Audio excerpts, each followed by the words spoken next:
I can think of 3 instances where I have had to say no to people in the recent past, and these were all people close to me. And the incident where I felt the cringiest was with a family member, and they wanted some hats made, and they asked me, and I knew I didn't have time, and I knew that I didn't want to devote my resources into a project for someone else when I needed to be putting my spare time into my YouTube channel and crochet for YouTube. I hadn't told a lot of people about it, so they didn't know about my channel, and I didn't feel confident enough to say that, be vulnerable, and open myself up to more questioning.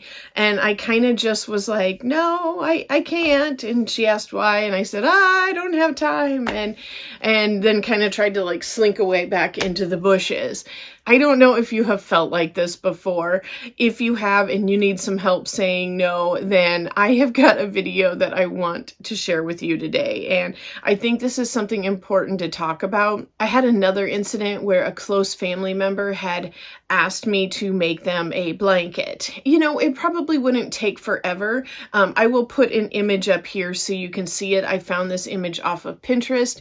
I don't know who the original creator is, so I'm not posting any links because I know this picture has gone kind of viral, but you may recognize it. I know that she was ultimately paying me a compliment by asking me to do this, but as someone who has absolutely no experience in yarn or fiber art, she was totally clueless as to the amount of time and money and everything that would go into this. And so I did feel more confident saying no in this situation. And then the other situation where I was just like, hands down, no flippin' way am I doing this, was this particular, I don't know if it's like a lounging bag type of scenario, like a robe, a snuggie, and this picture went viral as well. And again, I have no idea where it originally came from, so I'm not going to link to it. But the person who asked me this, she's a very trendy person and wants to have like the newest of everything, and I think saw the picture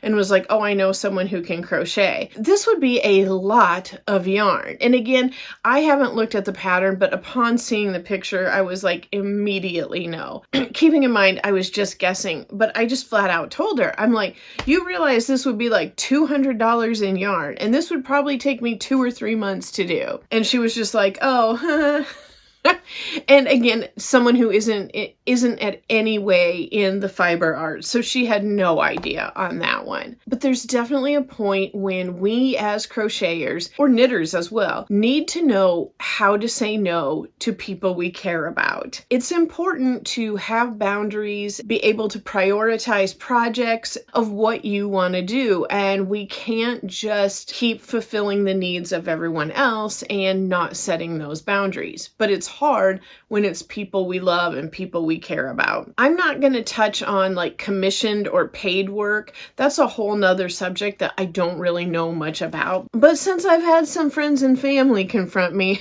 I think I'm definitely qualified to talk about this. And it's hard when a friend or family member wants you to crochet them something as a favor. There's a lot of reasons that we might feel like we need to do this, even if deep down we know we can't or we shouldn't. You know, chances are we care about that person and we don't want to let them down, which is totally understandable. Probably don't want that person to feel rejected or unloved, which I think is another natural thing to feel. A lot of times if it's someone close to us, they might know what our crochet schedule kind of is. They might know, that we crochet every single night, or that, we're just crocheting pieces for ourselves. And they might think that you have all the time in the world to crochet them something. I know I have had several people in my family, not my immediate family, but like my extended family, think that I'm actively looking for projects to crochet, and that means, and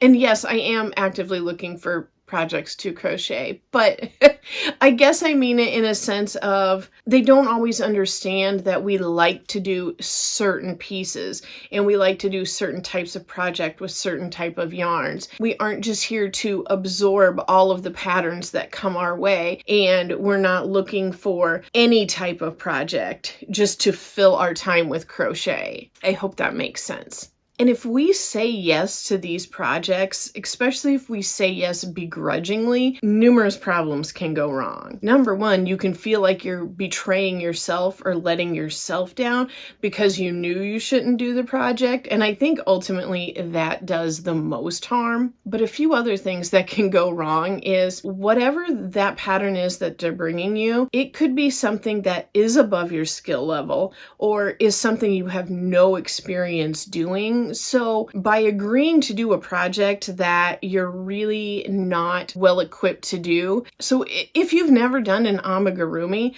and someone is bringing you something that's like a Star Wars or a Pokemon or I don't know, the options are limitless here, it's gonna be hard if you don't have experience with amigurumi. Or if you only do amigurumi and someone asks you to do a virus shawl, that's totally out of your wheelhouse too. And there's a good chance, since you haven't done it before, it's not going to be your best work. Even the most advanced crocheters, if it's not something you are practiced in doing, that first one is probably just going to be okay. And if that person is looking at a picture of it online, and who knows where the picture actually even came from, but when they're looking at that picture and then comparing it to a realistic one that you made, especially if you weren't even able to find the exact pattern, there is honestly a good chance they're gonna be disappointed in the project. And I think that can lead to a lot of hurt feelings, especially if you know that you didn't have time or you didn't really want to do it and you felt like you were putting yourself out there and stretching yourself further to make them happy, and then to not see them as happy as you would like. That would hurt. That would be painful for me. And something that we definitely need to watch out for is the flat out cost of a project.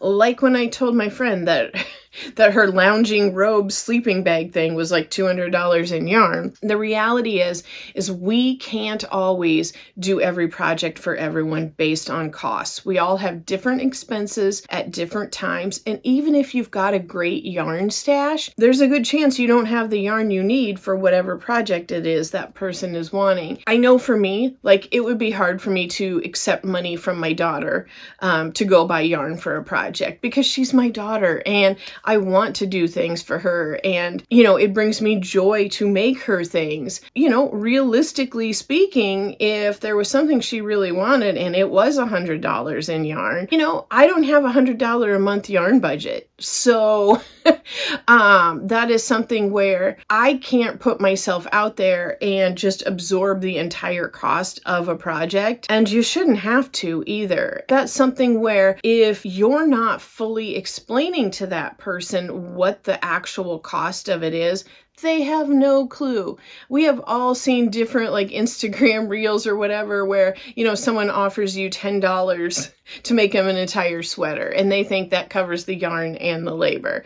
But that's just not the reality. Yep, there's some bargains on yarn, but realistically speaking, whatever item it is that this person is asking you to make, the yarn is going to cost a lot more than they anticipate it being. And if they're not willing to pay for it and it's not in your yarn budget, that can be a serious economic issue for one or both of you. And again, a lot of feelings can get hurt there. If you make a project and then tell them that's going to be $60 in yarn and they were expecting it for free, or the other way around. You're waiting for them to offer you money and they never do because they just assume because you have a closet full of yarn that the project didn't cost you anything, when in reality you had to go out and buy $60 worth of yarn. That is definitely a huge issue when it comes to deciding whether or not you're going to say no to someone's crochet project. So what can you do if you are in this place? And I am not super good at thinking on my feet. Like I said, when that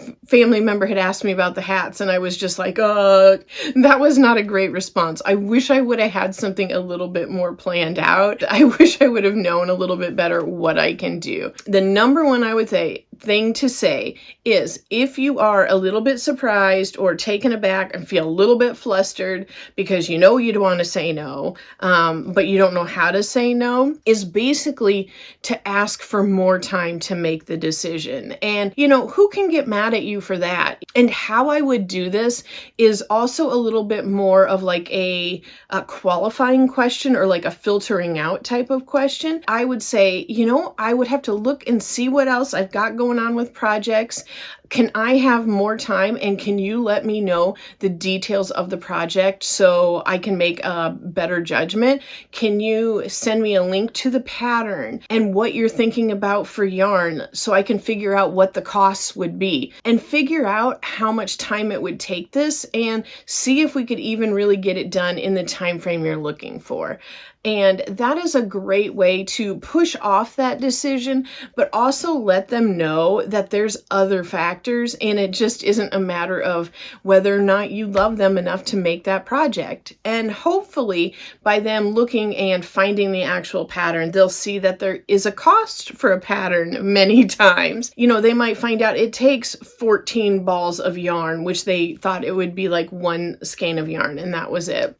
All those little things may end up in their mind kind of helping them talk their way out of it a little bit. It could be one of those issues where once they have to start putting some effort of their own into it, they might realize that whatever it is they wanted might not actually be that important to them anyway.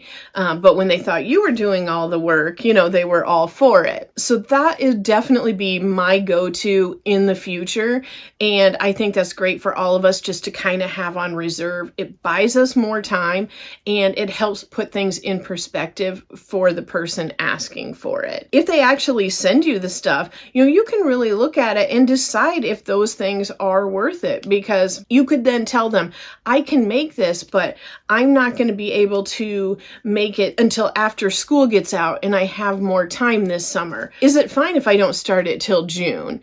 And then it takes me about 2 months to work on. Is it okay if this project, if you go buy all the yarn up front, this is what the cost is going to be if you buy it here at Joann, or whatever. That's just an example. And you might not mind doing the project if it fits under your criteria a little bit more, but it's also perfectly fine to just say no at that point. And a few ways that you can say no, either through the delayed option or just straight up right to them, are going to be these next few statements. And kind of put these into your own words a little bit. But the first one would be something along the lines of, Shannon, I saw this blanket on Instagram and I absolutely love this. Can you make this for me? And I would say, oh my gosh, that is so awesome that you thought of me and I crochet, but right now I just can't. But thank you so much for thinking of me. Another way for you to answer that is to say, oh my gosh, that is an absolutely gorgeous blanket. I would love to be able to do that, but right now there's only one of me and I am just at full capacity. I don't have any extra time to be able to add any more projects. And then the final way to address this is to give the person options and say, I would absolutely love to do that, but right now I can't. But here's some things I can do instead. At this point, it could be multiple different things. You could direct them to someone else that does make the item they're looking for. You could offer to have them look through some of the other blankets that maybe you've made and are just sitting around and don't have homes yet. There's a lot of things you can do to deflect that and give them other options. Nobody wants to hurt anyone's feelings. I totally get that, but we can't do projects at the cost of our own sanity and our own well-being or our finances either. It is unfortunate that sometimes we're put in this place where we feel like our option is, either extending ourselves too far or hurting someone's feelings. And I just want to help you as I learn to navigate this process as well.